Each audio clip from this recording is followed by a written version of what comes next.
Hari Rabu kemarin jadi momen penting bagi AC Milan. Untuk pertama kalinya dalam 513 hari, pemilik klub Geri Cardinali akhirnya muncul langsung di Milanello dan Casa Milan.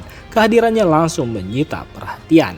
Sebab biasanya kedatangan pemilik klub yang jarang terlihat identik dengan tanda bahaya. Tapi kali ini ceritanya berbeda. Cardinali datang membawa pesan ketenangan. AC Milan aman, stabil, dan sedang masuk ke fase baru yang lebih mandiri secara finansial. Isu utama yang dibahas adalah soal utang klub. Cardinali memastikan AC Milan segera menuntaskan vendor loan kepada elite manajemen yang tidak lain merupakan pemilik lama klub. Utang senilai sekitar 489 juta euro plus bunga itu kini dialihkan ke Manulife Comvest, perusahaan investasi asal Kanada.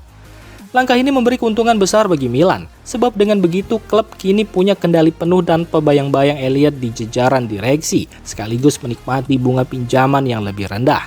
Manajemen menegaskan ini bukan penjualan saham ke investor baru, apalagi ke pihak Arab seperti rumor yang sempat beredar. Namun ini murni restrukturisasi utang agar keuangan klub lebih sehat.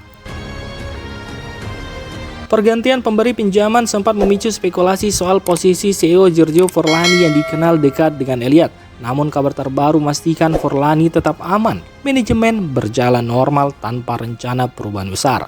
Forlani kini sepenuhnya dianggap bagian dari Redbird dan dipertahankan demi menjaga kesinambungan proyek klub. Selain itu, Massimo Calvelli, orang kepercayaan Cardinali, akan memegang peran penting sebagai penghubung langsung antara pemilik dan manajemen klub.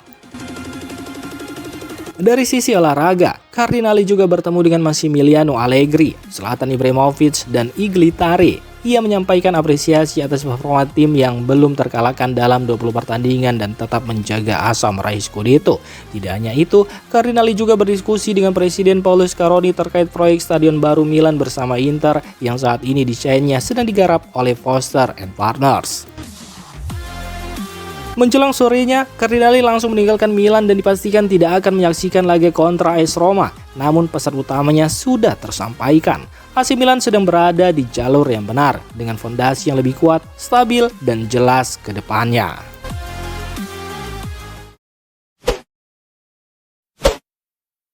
Upaya AC Milan mendatangkan striker muda asal Montenegro Andrej Kostic kini berada di ujung tanduk. Negosiasi yang sudah berjalan sejak sebelum tahun baru dilaporkan berjalan alot dan belum menunjukkan titik temu. Manajemen AC Milan melalui Direktur Olahraga Iglitare sebenarnya sudah lama memantau Kostic untuk proyek jangka panjang Milan Futuro. Setelah penyerang berusia 19 tahun itu tampil menonjol bersama Partizan Belgrade dengan torehan 8 gol di Liga Super Serbia musim ini. Penampilannya bahkan berhasil menarik perhatian pelatih tim utama Massimiliano Allegri. Namun rencana membawa Kostic ke San Siro terganjal masalah harga. Berdasarkan pembaruan dari jurnalis transfer Matteo Moretto, jarak antara penawaran AC Milan dan tuntutan Partizan masih sangat jauh. Partizan disebut mematok harga antara 7 hingga 9 juta euro. Namun nilai ini dianggap terlalu mahal oleh pihak Milan, mengingat Kostic diproyeksikan sebagai investasi masa depan, bukan pemain inti instan. Situasi terkini pun membuat peluang transfer ini lebih condong gagal dibandingkan berhasil. Kesepakatan hanya bisa terjadi jika Milan bersedia menaikkan tawaran mereka secara signifikan.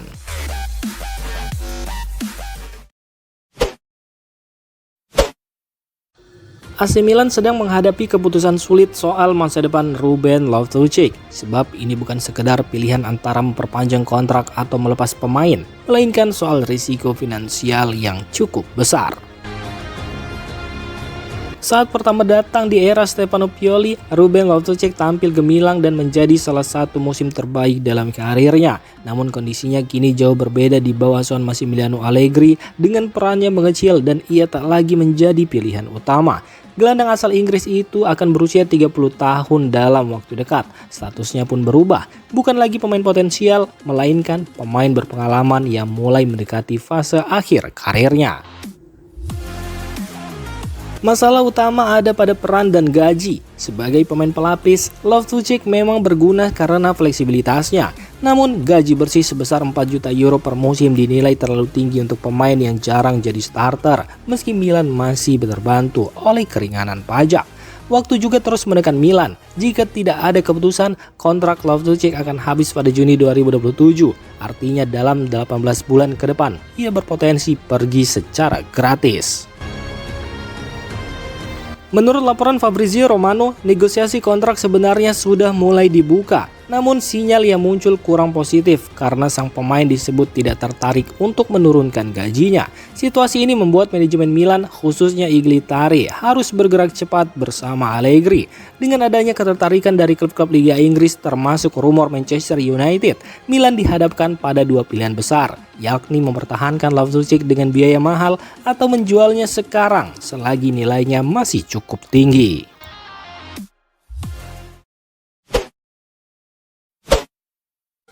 Manajemen AC Milan dikabarkan tengah menyusun daftar bek tengah yang berpotensi didatangkan untuk memperkuat lini belakang, dan nama Murillo dari Nottingham Forest kini masuk dalam radar utama. Pelatih AC Milan Massimiliano Allegri menilai timnya masih membutuhkan sosok bek tengah berpengalaman yang punya jiwa kepemimpinan. Dengan fokus Milan saat ini adalah mencari pemain yang bisa didatangkan dengan skema peminjaman. Di sisi lain, Direktur Olahraga Iglitari disebut belum sepenuhnya yakin dengan beberapa nama yang ditawarkan agen. Bek Chelsea, Axel Disasi serta Diogo Leite dinilai belum memenuhi kriteria yang diinginkan manajemen. Peluang merekrut Federico Gatti dari Juventus juga menipis, sebab Milan dikabarkan enggan mengeluarkan dana besar di kisaran 25 hingga 30 juta euro untuk transfer tersebut. Murillo sendiri menjadi salah satu nama yang dipantau serius. Meski lebih diproyeksikan untuk bursa transfer musim panas, bek asal Brazil itu mendapat apresiasi tinggi dari Iglitari dan Geoffrey Moncada berkat kualitas dan konsistensi permainannya bersama Nottingham Forest. Selain Murillo, AC Milan juga mempertimbangkan Joe Gomez dari Liverpool. Manajemen disebut akan segera membuka komunikasi dengan klub Inggris tersebut untuk menjajaki peluang transfer dengan harga yang lebih realistis.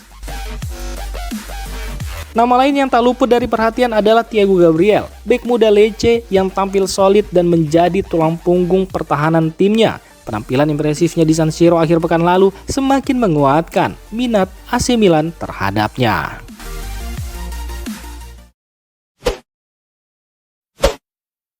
AC Milan memang sedang melaju kencang di klasmen dengan catatan tak terkalahkan dalam 20 pertandingan. Namun di balik performa impresif itu ada masalah besar yang mulai mengkhawatirkan, yakni badai cedera. Cedera terbaru yang menimpa Alexis Saelemaekers akhir pekan lalu kembali menambah daftar panjang pemain yang masuk ruang perawatan. Laporan dari Milan News mengungkap fakta mencengangkan. Sepanjang musim ini, Milan sudah memainkan 25 pertandingan dan mengalami total 23 kasus cedera. Rasio ini tergolong sangat tinggi, bahkan disebutkan Milan bisa dibilang beruntung karena tidak tampil di kompetisi Eropa musim ini. Tanpa jadwal padat di tengah pekan, tim masih punya waktu untuk memulihkan kondisi pemain. Dan jika Milan harus bermain rutin di Eropa, situasinya diyakini bisa jauh lebih parah. Masalahnya, tren cedera ini menjadi peringatan serius untuk musim depan. Apalagi jika Milan kembali berlaga di Liga Champions dengan kalender yang jauh lebih padat. Tercatat jika hampir tidak ada pemain kunci yang benar-benar aman dari cedera. Christian Pulisic menjadi nama yang paling sering bermasalah dengan 4 cedera berbeda dan total absen lebih dari 50 hari. Rafael Leao juga sempat menepi lebih dari 2 bulan akibat 3 masalah otot. Ardon Jasari mengalami cedera terparah dengan patah tulang fibula dan absen 63 hari. Sementara Adrien Rabiot sempat absen sekitar 1 bulan karena cedera otot soleus. Selain itu, sejumlah pemain lain seperti Mike Maignan, Tomori, Pavlovic, Loftus-Cheek, Nkunku, Fofana hingga Gimenez juga pernah masuk ke ruang perawatan. Bahkan di awal Januari, Matteo Gabbia dan Pavlovic sempat mengalami cedera yang membutuhkan jahitan dan trauma lutut. Situasi ini belum bisa disebut krisis karena Massimiliano Allegri berhasil menjaga performa tim tetap stabil. Namun bagi manajemen dan Milan Lab, kondisi ini sudah menjadi alarm keras. Jika tidak segera ditemukan solusi, Milan berisiko menghadapi masalah yang jauh lebih besar saat jadwal musim depan semakin padat.